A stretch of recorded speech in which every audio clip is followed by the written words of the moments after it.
Papa, dis au revoir.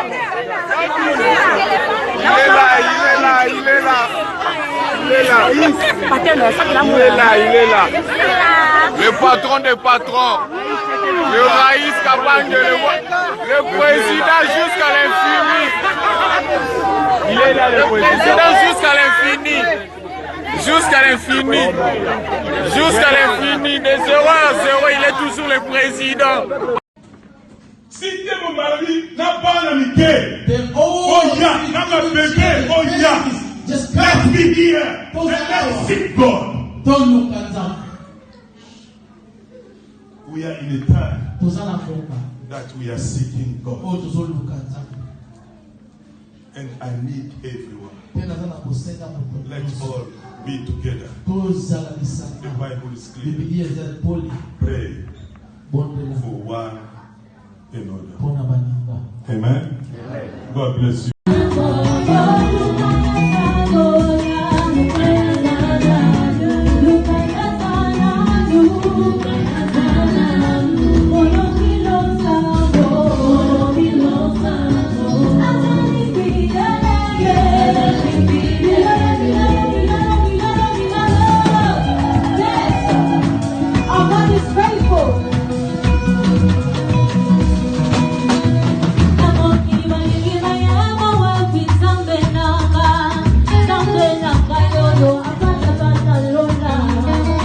Cinquième journée de l'opération Kinbopeto à Massina, Jean Goïnvouzi, ministre provincial de l'économie, commerce et industrie, s'y prend à bras le corps. Le samedi 29 février dernier, l'élu de Massina, accompagné du coordonnateur adjoint de l'opération Kinbopeto, Sido Kassanda, et le bourgmestre de Massina, s'est coupé en morceaux pour rendre sa commune salubre. Reportage Nathalie Kangaboulawali et Depicho Kabasele. Soucié de traduire en acte la vision du gouverneur de la ville de Kinshasa, Jontini Ngobilambaka, résumé dans l'opération Kinbopeto, les ministres provinciaux de finances, économie, commerce et industrie, Jean Goïnvouzi, également élu de Massina, ne ménage aucun effort à ce sujet, il est toujours sur terrain. Le week-end dernier, Jean Goïnvouzi s'est intéressé au quartier 2 dans la commune de Massina, précisément aux différents coins dont l'avenue Wamba, Féchi, les boulevards Lumumba derrière le stade municipal de Massina où s'est créé un marché pirate. Le lieu de Massina a pesé de son tout poids en vue d'assainir ses quartiers. Jean Goïnvouzi n'est pas passé outre l'adage qui dit que la charité bien ordonnée commence par soi-même. Muni d'un tracteur, accompagné du coordonnateur adjoint de Kinbopeto Sido Kassanda et les bourgmestres de cette municipalité, le ministre provincial prêche par exemple qu'il est bien fondé de cette descente. Jean Goïnvouzi explique. Bon, aujourd'hui c'est la 5e journée de l'opération Kinbopeto. C'est pourquoi tous les gouvernements provinciaux, tous les bourgmestres, tout le monde est sur le terrain juste pour rendre effective cette journée. Les problèmes, nous avons choisi de commencer sur cette avenue parce que c'est presque un marché. Les mamans qui vendent ici dans de mauvaises conditions, il faut enlever tout ce qui est comme saleté. Ce n'est pas seulement ici, maintenant avec le bourgmestre et les coordonnateurs adjoints qui m'occupent adjoints, nous allons descendre sur le boulevard parce que nous attendons d'autres engins qui arrivent. Donc toute la journée, nous sommes vraiment préoccupés avec ce travail. Qu'en pensent à son tour les coordonnateurs adjoints de cette opération? Ça s'est fait na élu na bango parce que l'autre ministre provincial en charge de la finance, mais awa a d'autres travailler le rôle élu qui a bana Massina. Il y a Batinda qui est dans le parlement provincial comme Robin Nabango, qui est là à prêcher par exemple. Il y a comme exemplaire à Yana Teni, bana Massina, au sala le rôle élu na bino, n'enge il est pas ça pour ça. Il y a un aussi à la Massina pour s'approprier dans l'opération pour le sous la 5e journée, mais ils à la continuer, ils à la petite, ils à la loi quotidienne, il y a biso, il y a Mikolo. Par ailleurs, signalons en même temps qu'en dehors du grand travail abattu par les ministres et son équipe, Jean Goïnvouzi, qui tient Mordicus à rendre propre ses secteurs, a acheté des tonnes de caillasses pour l'effectivité de la mission qu'il s'est assignée.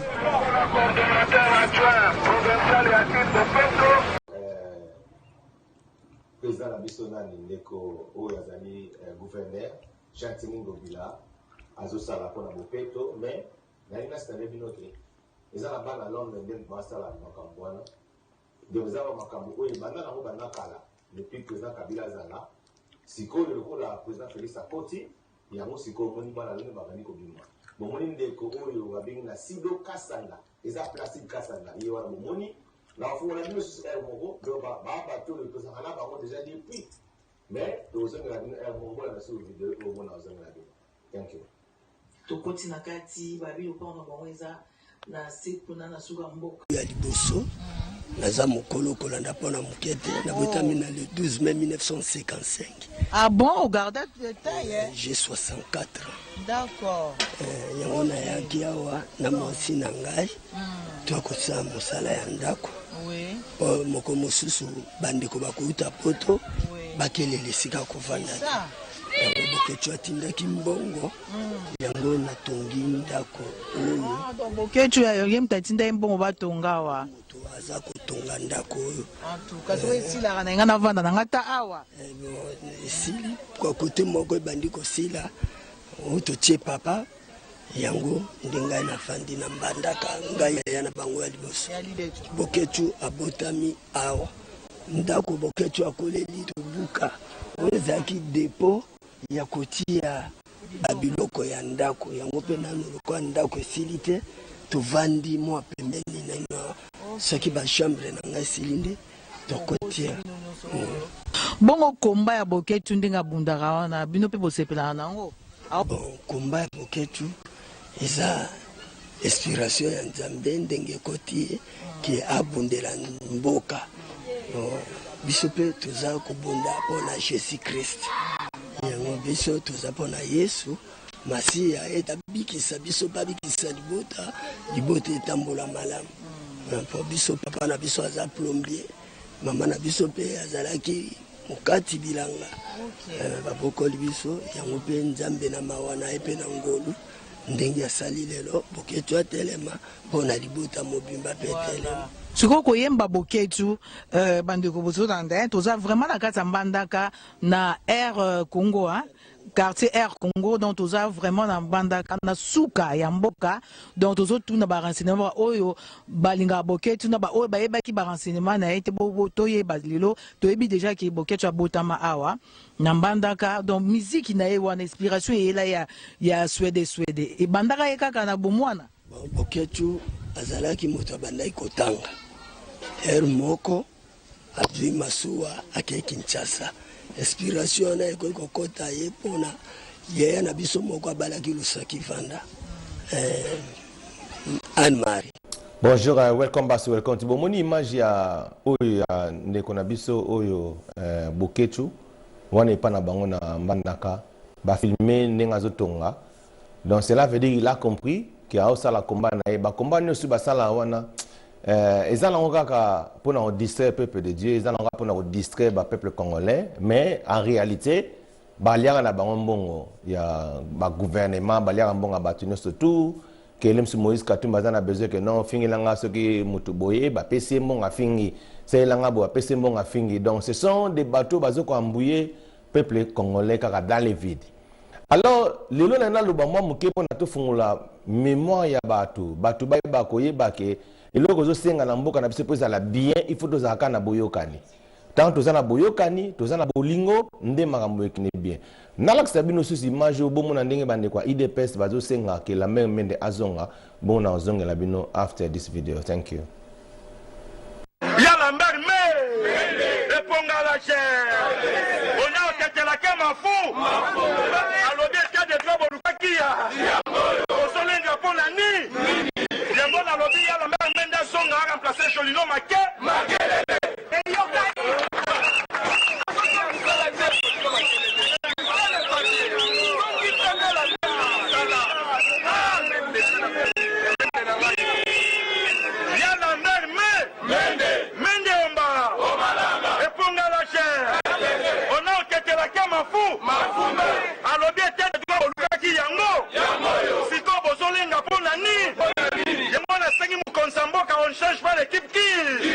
L'expérience compte. J'en dis ça la mère Mende la ministre information. À remplacer Jolino Makelele.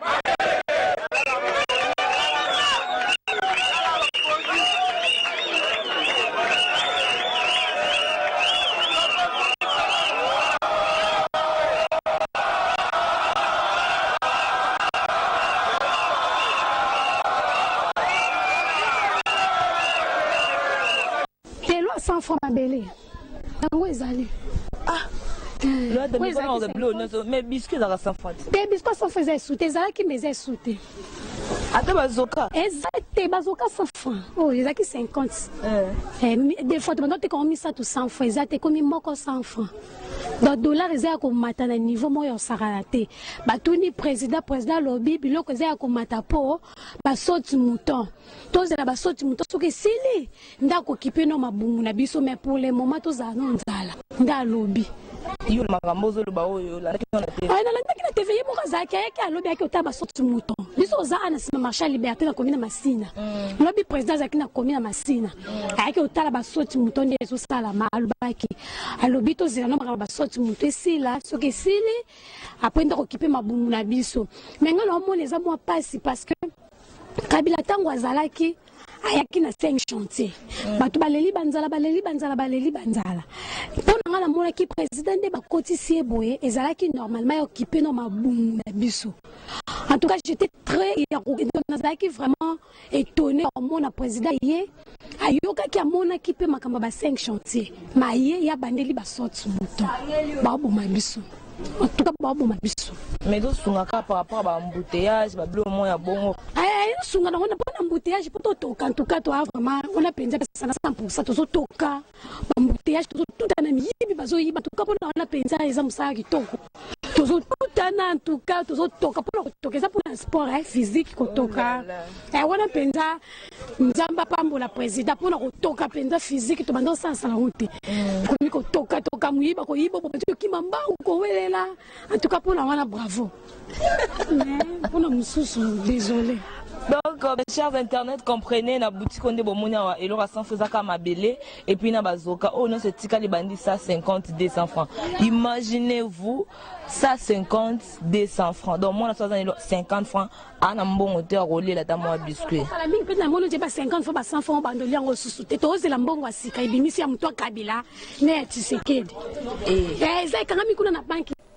Welcome back to Welcome TV. Nous venons de suivre les images Bomoni ndenge bandeko ya IDPS bazako réclamer la mère Mende azonga comme porte-parole ya Félix parce que l'actuel porte-parole na bangwana ministère ya média soki nani motoyo Jolino Makelele il est en train de faire elo monter et puis Bomoni pesu ndenge mwana wana oyo alobi ke ndenge passe comme na Kisasa biloko nyonso wana ba image na laksibino eza ba image ya bande ko na biso ya Londres o bavanda na Angleterre ba ki travailler na bona kini nazo lingana lo babo pourquoi nazo ko insister na likambo baba na Londres to vandia na kati Angleterre to mona ndenge ba combattre ba finga président Kabila ndenge azalaka ba mabina yi makambo belebele mais ka biso mona kati Angleterre awa batu ba ko batama bazana ba combattant mais bakina na mona kin ko négocier ba makambu ko négocier kuna tamba koma kuna ba okumisa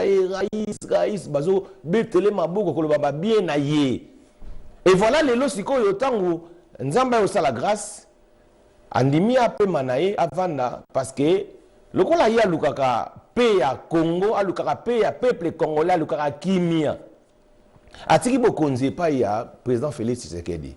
Félix a continué à pouvoir asiko batu oyo bazalaka la bango ko négocier tango président Kabila azalaka bazalaka na bango ko bete la président Kabila maboko na kin na ko batama bana Londres kaka Monique, les Londres ba combattant bazali, ce qu'on est au bimisi bo ba beta yo ba sala mabe mais bazala kana bango na biso ensemble.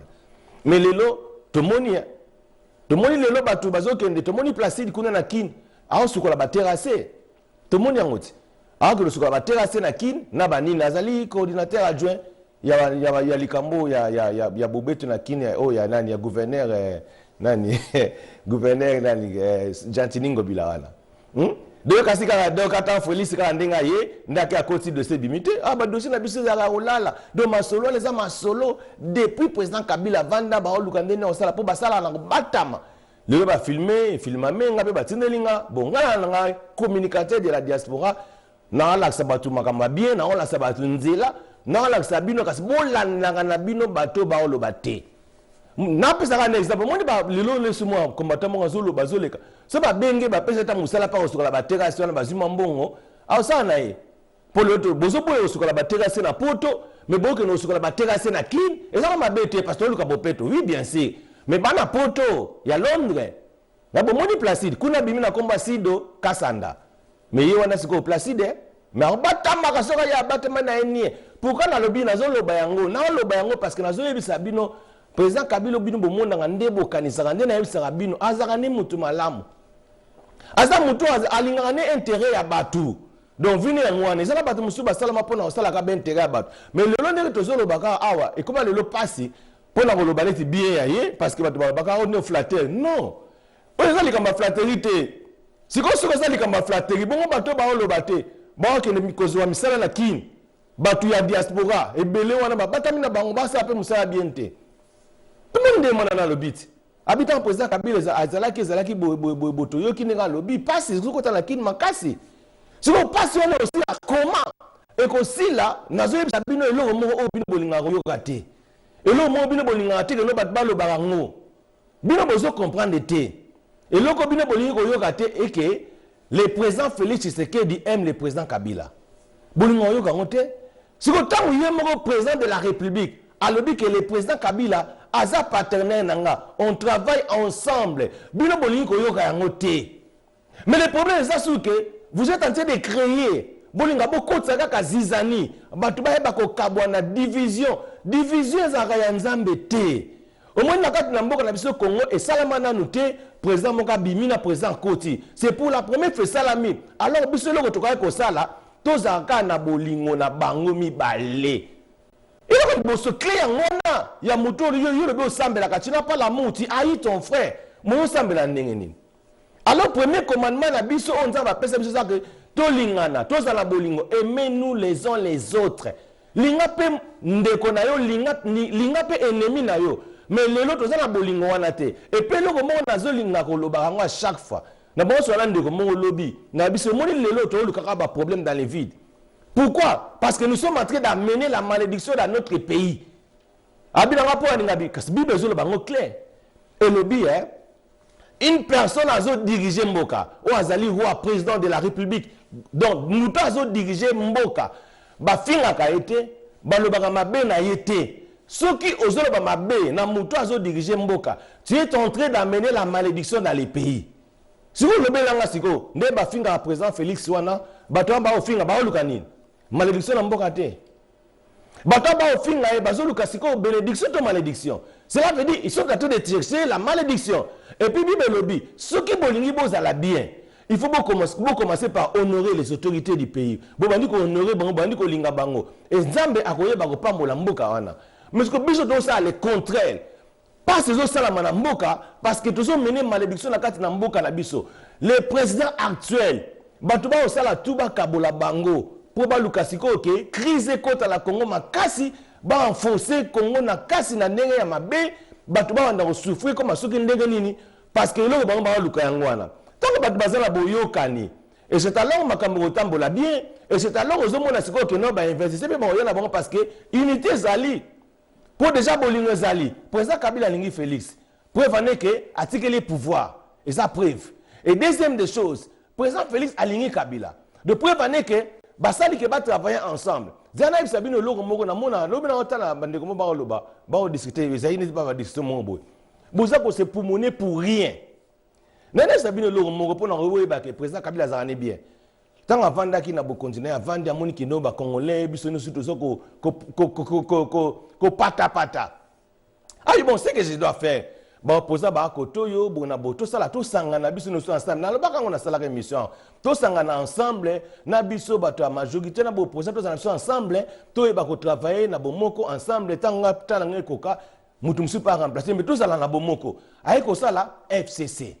FCC wana ezali groupe ya ba opposant na bato baza na pouvoir basangana ki ensemble zaki nengwana sikoyo muta sala ki yango nani président Kabila donc basangisi ba opposant na bato wana so basali groupe ya FCC la bongo eza bato wana ko finga e na bona sangisi bango bakomi ensemble bango tu bakomi na bato na ye ale sikoyo IDPS na ba UNC basangana ki te na MLC basangana ki te bazalaki na parti bazalaki te na Moïse Katumbi parti na ye lokola kendali na exil bazalaki te.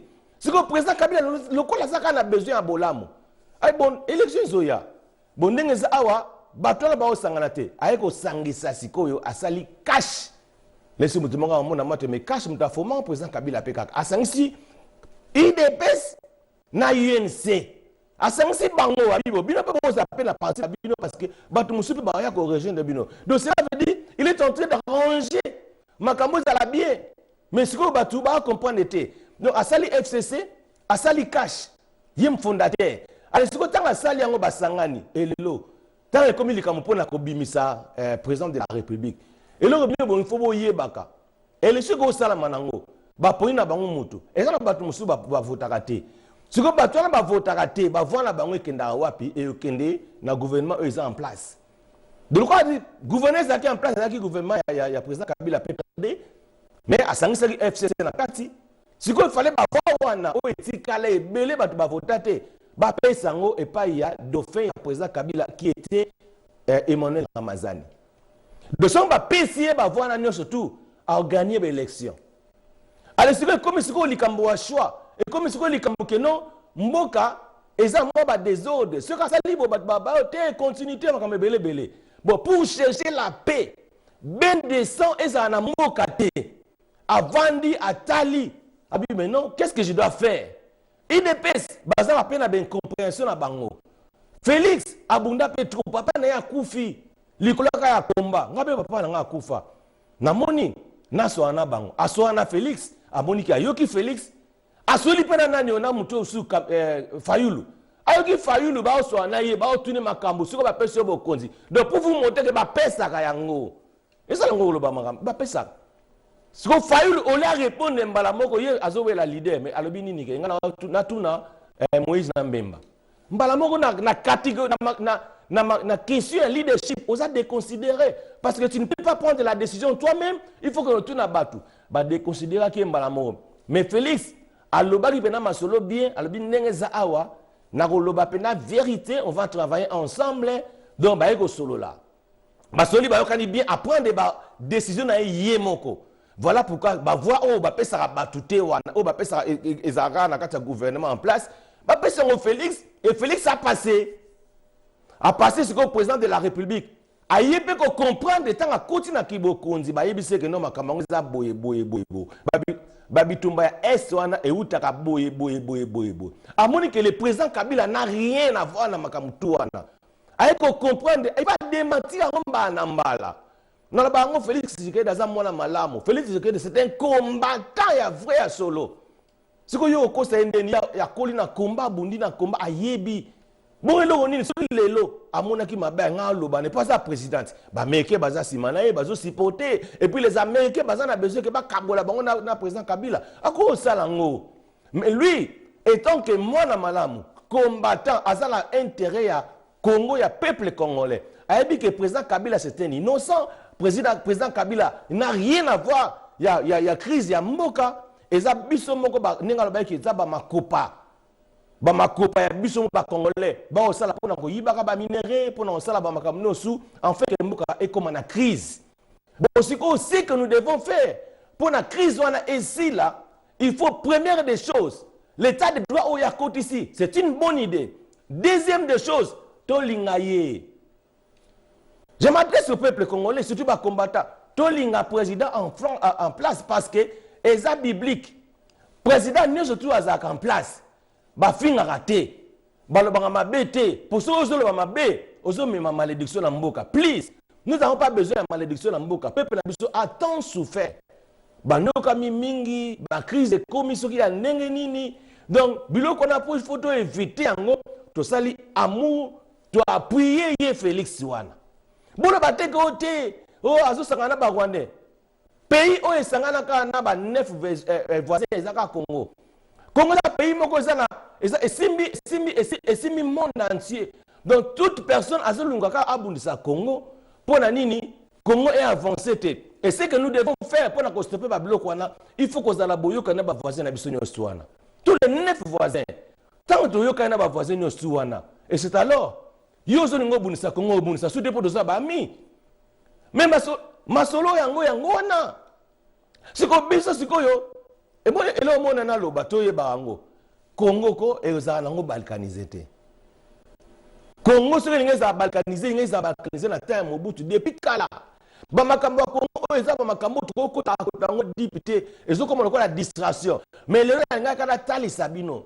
Bato bino bo chakate, toze bela na Londres. Ba sipota la bango président Kabila banda kala. Mais ba vanda.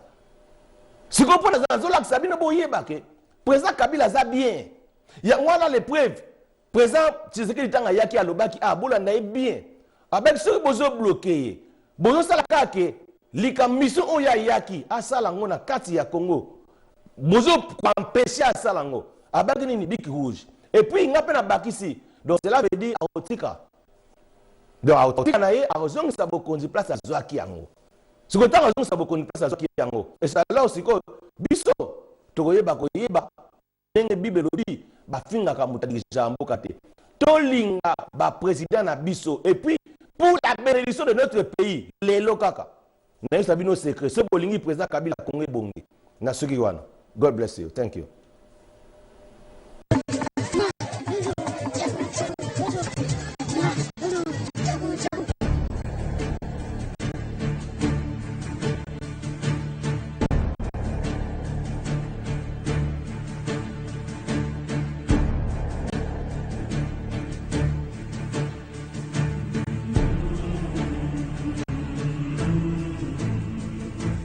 Ce roi mini-Congo. Parce que Zombie ou Fabrice, c'est mon propre nom. Mais dans le pouvoir traditionnel, on n'appelle pas quelqu'un de nom de la famille. Je suis descendant des rois mini-Congo. Royaume Congo à l'époque. Oui, mini-Congo, c'est le nom de royaume.